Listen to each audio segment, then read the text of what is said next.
The millionaire's laughter echoed through the hospital corridor, smooth and arrogant like he'd just told the world's greatest joke. $1 million, he said, grinning as he stared down at the frail teenage boy sitting beside his hospital bed. "Heal me, kid. Do that, and the money's yours." His voice dripped with mockery, the kind that people use when they believe life's already given them every answer. The boy didn't flinch. His name was Malik Carter, 15 years old, thin as a broomstick, with deep brown eyes that held a quiet wisdom far beyond his years. His hands were calloused, his hospital volunteer shirt too big for his frame. He'd been helping his mother clean rooms in this same hospital since he was 9.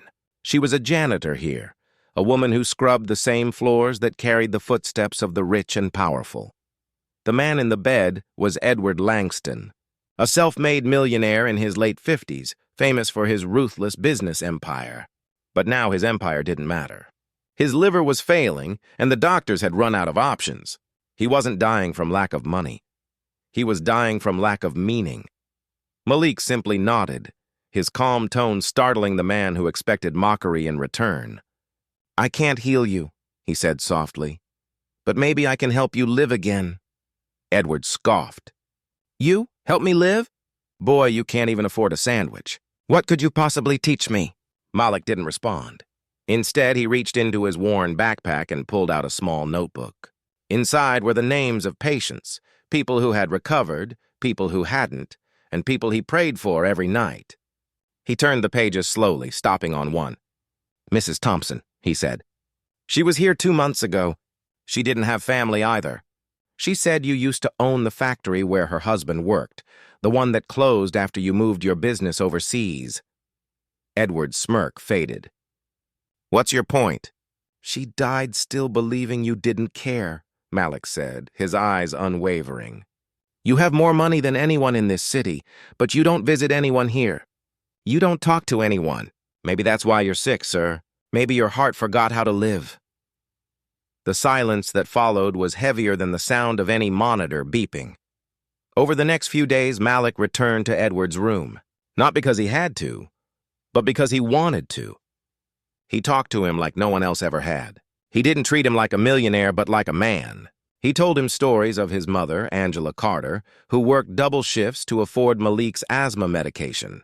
He told him about his dream to become a doctor one day, not because of money, but because he believed healing people was the highest form of kindness. Edward listened, really listened, for the first time in years. One evening, Malik came into the room carrying a paper cup of hospital coffee. Edward looked pale, weaker than before. "They said I might not have long," he whispered. "Funny, isn't it? All my life I bought everything, houses, cars, companies. But the one thing I can't buy is more time." Malik placed the coffee on the nightstand and smiled gently. "You can't buy time," he said, "but you can make it count." Edward's eyes softened. "And how do I do that?" Malik took a deep breath. "Do something for someone who can't pay you back." That night, Edward didn't sleep much. Memories haunted him. The faces of workers he'd laid off, the family dinners he'd skipped, the friendships he'd traded for contracts. He wept for the first time in decades. When the morning sun broke through the blinds, something had changed. The next week, Edward asked the hospital board to meet him. He used the last of his strength to sign a document, the Langston Foundation for Children's Health, with Malik and his mother as the first honorary members. "Every kid like Malik deserves a chance," he said, his voice trembling. "Every dream like his deserves air to breathe." The story spread across the city within days. A dying millionaire who created a charity from his hospital bed. But what no one expected was what happened 2 weeks later.